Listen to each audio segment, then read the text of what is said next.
What's up guys? Conrad here with another video, and today I would like to ask the question, what is your ideal physique? Or rather, what kind of physique are you most inspired by? Are there any particular fitness influencers or actors that you see on screen or social media and think, yes, that's the look I would ideally like to have? Or at least something similar to that. Well, what if I told you they're all on the juice? So, end of video. Okay, just kidding.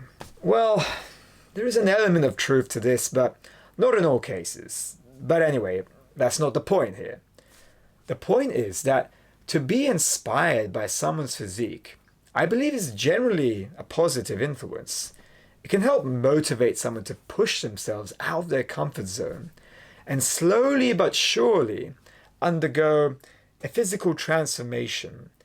It usually comes as a result of feeling that possibly you could attain something similar to that particular look, ideally in the natural way. As long as you're training hard enough, staying consistent and disciplined, as well as maintaining some form of a clean diet. Yes, there are people who look up to abnormally crazy muscular physiques and think, I'll do whatever it takes to get that. And I don't care about any of the long-term consequences. That's the darker side. Of course, that is a bit more on the grounds of being obsessive. So if you are not training specifically in order to be Mr. Olympia, then I wouldn't recommend going down that road, especially if that means, dabbling in performance-enhancing drugs. But if you're a relatively healthy-minded individual and secure in how you look, then you probably don't really fall into this category anyway. A lot of the times, what you aspire to look like will depend on your natural body type, and whether getting close to a particular physique is physically within the realms of possibility given your particular genetics. Whether you're an ectomorph, mesomorph, or endomorph. Obviously with me, as an ectomorph, I'm a slim, hard gainer, so meaning it takes more effort for me to put on weight. I don't look to someone like Schwarzenegger or Michael Hearn and think, I want to get close to that. These are obviously extreme examples, and so it's just not realistic for me. No matter how much I try to believe in myself and try to emulate the training style, at the end of the day, I don't feel like I need to put all my energy into trying to get that big. I mean, what for? Come on, don't bullshit me. Even though their work ethic is admirable, it's important to remember that there is also a strong genetic factor. And also the fact that they train like crazy. I couldn't keep up with that, man. I mean, Michael Hearn is in his mid-50s, a godlike genetic freak of nature. So not particularly relatable to the average dude. I mean, do you see yourself looking like that at 35, let alone 55? So the question is it still inspiring? I mean, I suppose it depends on you, the individual. You could be big and jacked, similar to him, or tall and skinny, or shorter on the heavier side. But in any case, there is a lot you can still learn from fitness influencers, whether it be regarding the way they train or the advice they give. So you can take what works to you and apply it to your own training resume. But don't expect that following everything they do exactly will result in you looking the same as them. Yes, it's a science and also a bit of an art. And so of course, everything is somewhat malleable depending on your strength, testosterone level, age and genetic makeup. Everyone is different and are on their own unique journey that's catered to their own strengths and weaknesses. Usually the standard advice from the big guy in the gym would be something like, just lift, bro. Work hard every day and eventually you can achieve your maximum potential. You can do anything if you want it bad enough.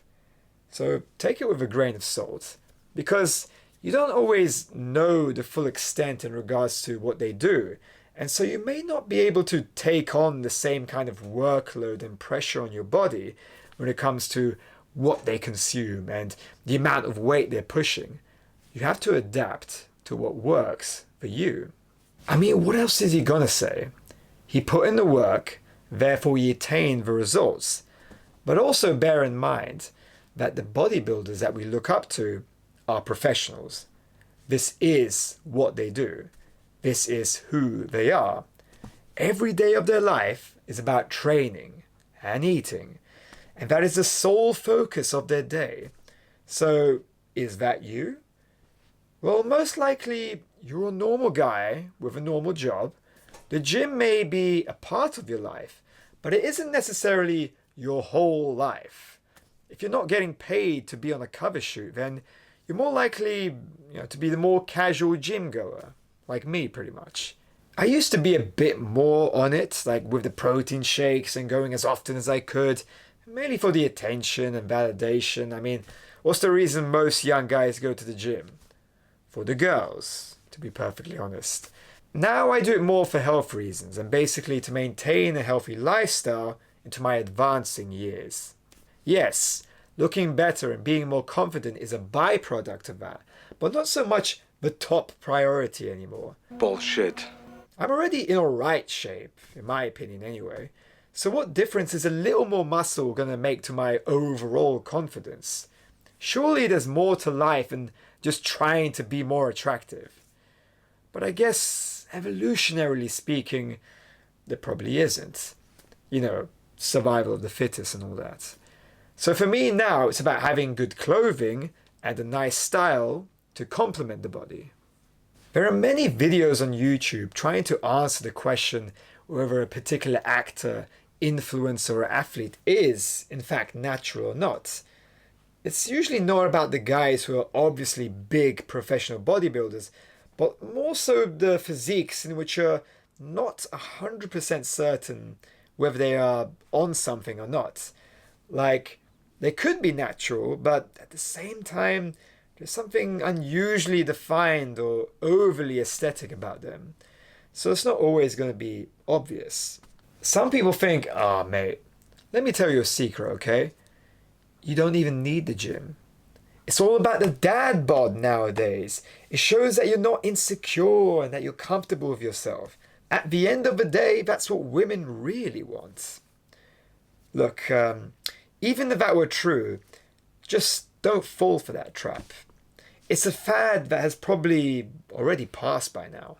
So as someone being more on the lean side, generally speaking, the archetype for what I would typically strive for is that of the Brad Pitt physique in Fight Club or the fitness model look. Most guys would love to wake up looking like this, without having to sacrifice too much. If it were only so simple. Think David Lade, Jeff Seid, Ziz, Brandon Carter, Ryan Terry, and Greg Plitt. Rest in peace to Ziz and to Greg, by the way. Imagine if these two guys were still alive today. They would have been even bigger cultural icons in the social media age. You see, Plitt truly inspired millions, not just by the way he looked, but through his unfiltered passion and motivational speeches that really gets you pumped, especially when you don't even feel like working out. First of all, these fucking trainers, half of them look like they need a fucking trainer to begin with. But anyway, they're preaching these people, you just push it, and the clients who are paying them money, along with the gym membership to come here, right, are telling them, oh, how many do I have to do? How many do you have to fucking do? As many as it's gonna take to transform that fat ass you're fucking carrying around. Why do you have to ask such a stupid question? I have so much more to grow in life. And we only live like 100 years maybe. I don't have much fucking time. Why would I give today up? I'm angry. I want it all, man. And I want more than that. How you gonna get it? I'm willing to work for it. So therefore I demand to get it. And I work harder and harder and harder. And there's people that are writing in saying, I'm lost, I don't know how to do this, I don't know how to do that. Grab your fucking nuts. For once in your life, have some ownership, some credibility behind your actions and your words. Mean what you say, do what you say. Follow through for something for one time in your life. One time, follow through on what you say. You will feel a high that you've never felt before. When you follow through on things in life, guys, you achieve the confidence, the mentality that anything's possible. Now, I'm not saying I could reach this physique myself, but it's a more reasonable direction to strive for, rather than the huge bodybuilder. I mean, that's why it's so inspiring, especially for ectomorphs, because it's almost superhero-like without being gargantuan. It's that feeling of possible attainability that makes it more aspirational. Now, is it attainable or realistic for the average gym goer? Well, in order to get an extraordinary physique, then an average work ethic just won't cut it, regardless of whether these physiques are enhanced or not. I mean, let's face it, many probably are. But I'd be happy to settle for something close to my natural version of that look, without desiring to go that extra mile to look like a Greek statue or a comic book character. If you're a bigger guy, maybe it's more of the strongman Pujanovsky type of physique that inspires you, or someone like Alan Richson in Jack Reacher. I mean, in that case, your training and how you eat will be vastly different from what I can handle. So the question is whether your goal when training is more for improved health and longevity, or aesthetics, size, or strength. But how about the more athletic warrior physique, like that of a martial artist or a boxer? Feels more sensible as well as being aspirational, I'd say. After a few boxing sessions, you definitely see yourself getting closer to that look without worrying so much about counting your macros or hypertrophy or whether you're getting enough protein during your anabolic window. Forget about all that. I mean, yeah, keep your diet clean, but just don't slack off and you'll get ripped. It's a very effective way to lose weight, burn calories, and get in good shape, and it's one of the best forms of cardio in my opinion. All those burpees, drills, sparring, and sweating is bound to change your body eventually. And it won't take that long to get there, at least from my experience. But again, it depends on your starting point. The aim here is to be dangerous. We're not necessarily training just to look better, but looking better will come anyway as a result. So it's a more functional physique that is optimal for endurance and for the purpose of kicking ass, and not so much so just for posing on stage. You're a fighter, not a model, a machine, not a statue. The only thing to bear in mind, though, in regards to the sparring aspect is, well, getting hit in the face is not particularly pleasant. So if you're worried about ruining your beautiful face, I guess just don't get hit in the face. Fortunately, it's not that simple, to be honest. Let's take a look at some movies to better showcase different physiques. Dev Patel in Monkey Man is a good example of the warrior physique. And one reason you could say this is inspirational is because he's not an actor you would usually associate with being the lead in action movies. But in this movie, he proved himself otherwise. He directed it, produced it, and made himself an action star, putting India on the Hollywood action scene.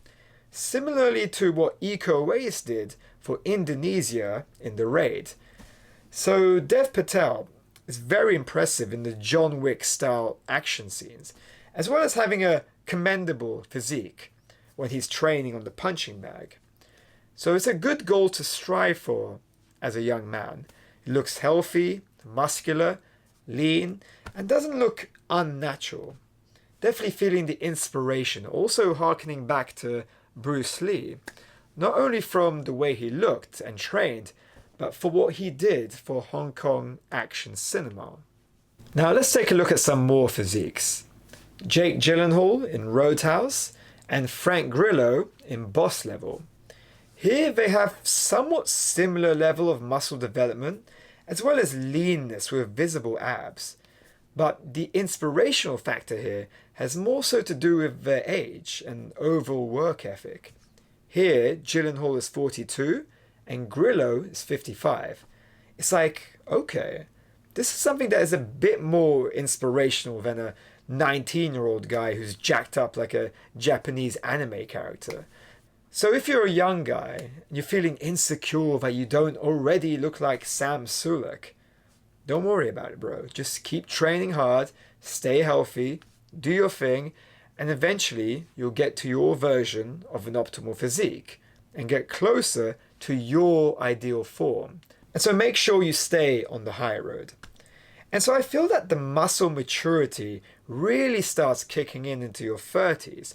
That's when the muscle fibers become denser and thicker, rather than just, soft and smooth. As both Gyllenhaal and Grillo have more ectomorphic body types, I can also relate with that more. Also, the fact that they're a bit older is more of a positive in my opinion. It's like it gets you thinking, if right now I stay consistent with the gym, then maybe, hopefully, I can look like that by the time I reach that age. In any case, I don't plan on letting myself go, so why would I?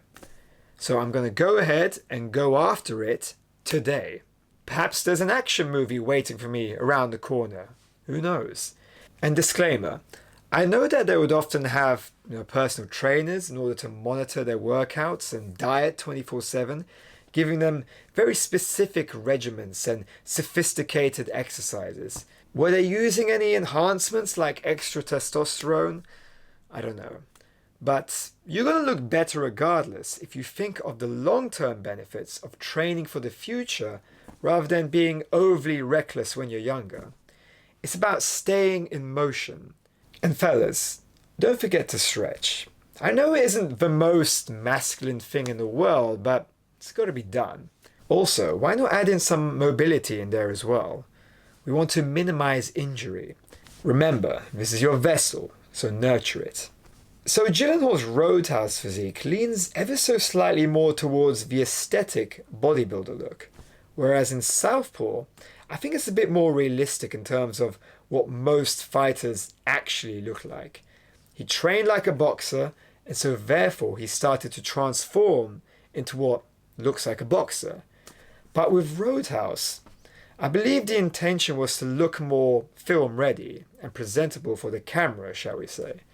You could see in his training for the movie, there's a lot of movement and functional exercises designed to emulate that of what a fighter has to go through. The kind of exercises that I probably wouldn't bother doing unless a trainer specifically told me to do those exercises. Personally, I prefer to stick with the more traditional compound exercises and simple weight training. Overall, I don't like to overcomplicate. So you could say he doesn't look particularly big or jacked with a shirt on. In fact, he looks rather slim. And so I suppose you could be questioning him like, bro, do you even lift? Oh, I just slapped you. Are you alright? But when the shirt comes off, it's like, okay. I guess you do lift a bit.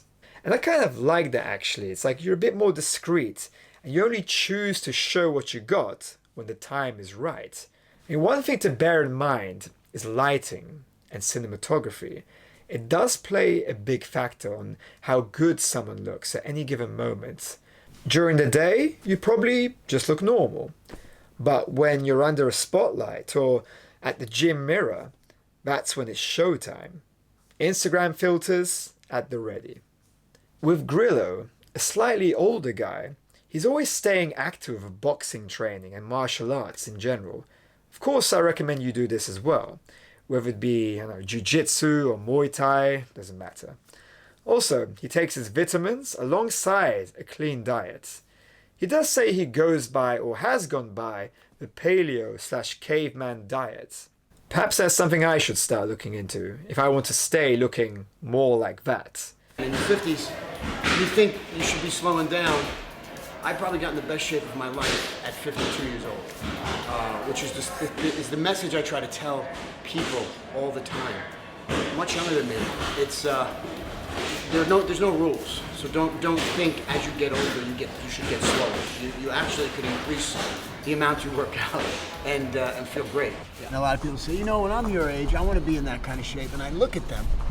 Some of them in their 30s, and I go, well, you're not in that shape now. So what makes you think you're going to be in that shape when you're in your 50s? And I find it to be very interesting.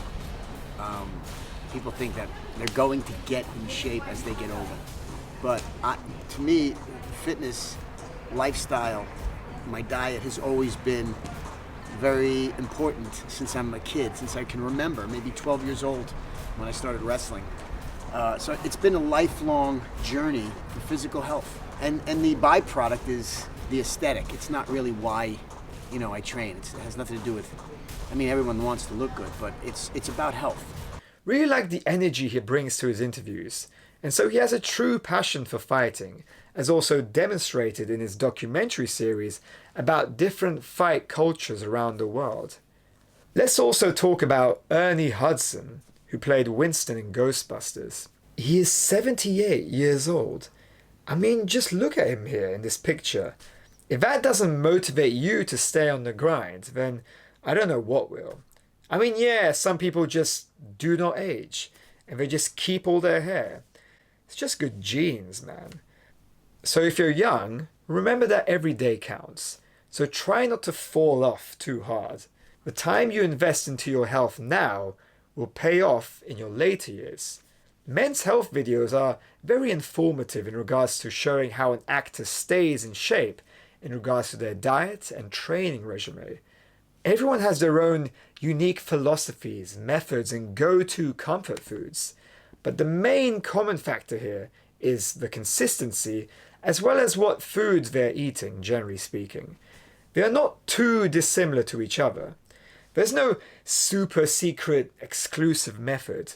It's weightlifting, some kind of combat training, and clean foods with a good level of balance. Generally, the foods that are commonly mentioned are eggs and oatmeal in the morning. Then for lunch and dinner would be some variation of lean chicken, turkey, steak, complex carbohydrates like rice, sweet potatoes. And then you got your broccoli, different kinds of greens, and some avocado. Why not add some berries and nuts in there also? It's pretty standard for the most part, so I believe there's no need to really deviate that much. You got to keep the body a well-oiled machine. So in regards to vitamins, I go with vitamin C and D, and of course some natural sunlight, if possible, of course. And if I crave something sweeter, then I go for dates. No, not dates. Dates. Try them. They're really nice. Like a healthier version of caramel candy. After just one, I'm already satisfied. But remember this. You'll see these actors in their peak physical shape in the movie. They have trained very specifically and intensely to look good for the time they have on camera. So to keep up the strict diet and training regimen for the long haul is in itself very difficult, and just not particularly feasible for someone who has a life outside of the gym, or who isn't starring in action films. So of course, once filming is wrapped, the actor would typically go back to something less restrictive, and not feel the need to force themselves to eat as often as possible, or in a particular regimented fashion. To maintain such a low body fat percentage into your older years like Grillo, damn, that's probably not so easy. All those guys you see with the aspirational physiques that you dream of having, even they have to stress about constantly maintaining. They won't look like that forever. If they stop training for a few weeks, then guess what?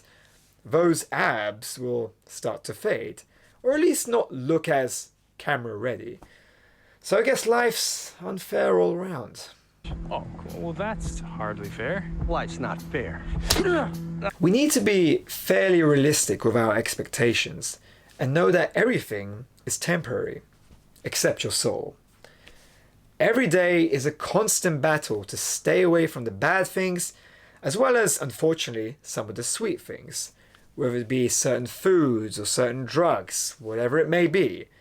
So I tend to view the human body as a process, not a destination.